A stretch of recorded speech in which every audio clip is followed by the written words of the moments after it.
Hello friends, নানান ব্যঞ্জনে তোমাদের সকলকে স্বাগত জানাচ্ছি। আমি আজকে ছোটো মাছ রান্না করছি, তো আমাদের দুজনের জন্য। তো এখানে দেখো লবণ আর হলুদ দিয়েছি, দিয়ে মাছটাকে মেখে রেখেছি। এখন কড়াইতে তেল গরম হচ্ছে, এখন মাছগুলোকে ভেজে নিচ্ছি। তো বহুত গরম এখন, সেজন্য একটু পাতলা করেই বানাবো। আমাদের এখানে একদম বৃষ্টি টিষ্টি নেই, ভীষণ গরম, মানে সকালে উঠে রোদ দেখলেই ভয় করে, এরকম গরম, ভীষণ গরম। তো মাছগুলোকে ভেজে নিচ্ছি। তো এখন একটু আলু দিয়ে দিলাম, তো আলুটা ভেজে নিচ্ছি, লবণ হলুদ মাখানো আছে। তো আলুটাকে ভেজে নিয়ে এখন এর মধ্যে দিয়ে দিচ্ছি হচ্ছে ঢ্যাঁড়স। তো ঢ্যাঁড়সটাকে আমি গোটা গোটায় রেখেছি, এটাও লবণ হলুদ মাখানো। তো ঢ্যাঁড়সটাকে এখন ভেজে নিচ্ছি।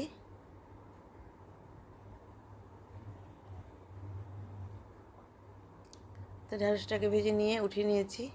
এখন কড়াইতে একটু কালো জিরা ফোড়ন দিয়ে নিলাম। কালো জিরা ফোড়ন দিয়ে নিয়ে এখন এর মধ্যে পেঁয়াজ দিয়ে দিলাম।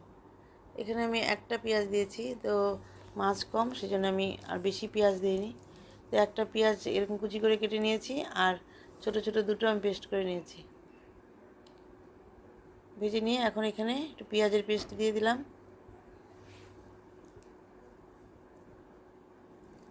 আর একটু লঙ্কা পেস্ট দিয়ে দিচ্ছি। তো অল্প লঙ্কা, তো ভালো করে পেস্ট হয়নি, বিচিগুলো ওরকমই আছে। দিয়ে একটু ভেজে নিয়ে এখন এর মধ্যে অল্প একটু টমেটো পেস্ট দিয়ে দিলাম, মানে এটাও একটা ছোট টমেটো পেস্ট। আর এখন এর মধ্যে লবণ দিয়ে দিচ্ছি, আর এখানে হলুদ, আর এখানে অল্প শুকনো লঙ্কার গুঁড়ো দিয়ে ভালো করে মশলার সাথে মিশিয়ে নিচ্ছি।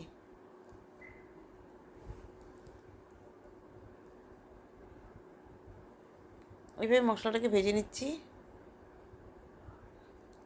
এখন এর মধ্যে একটু জিরে গুঁড়ো দিয়ে দিলাম, আর একটু ধনে গুঁড়ো দিয়ে দিলাম, দিয়ে আবার মিশিয়ে নিচ্ছি।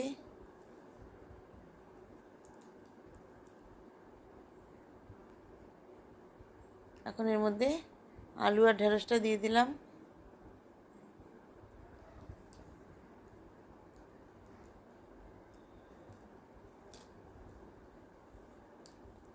আলু ঢেঁড়সটা দিয়ে মশলার সাথে ভেজে নিচ্ছি। এখন আমার গরম জল করা ছিল, তো এখন এখানে গরম জল দিয়ে দিয়েছি। তো গরম জলটা দিয়ে এখন ধনেপাতা দিয়ে দিচ্ছি। তো ধনেপাতা দিয়ে এখন এভাবে ফুটিয়ে নিয়ে তারপর আমি নামিয়ে নেব। তো বন্ধুরা, নতুন বন্ধুরা প্লিজ কমেন্টস করে সাবস্ক্রাইব করে যদি দেখে থাকো তো আসবে, পাশে আসবে, আমিও তোমাদের পাশে থাকবো। এভাবে আমি সার্ভ করে দিলাম। আর 15 বন্ধুরা তোমরা সবাই পাশে থেকো। তো এইভাবে আমার রান্নাটা হয়ে গেল। তো বন্ধুরা, তোমরা সবাই ভালো থেকো, সুস্থ থেকো, নমস্কার।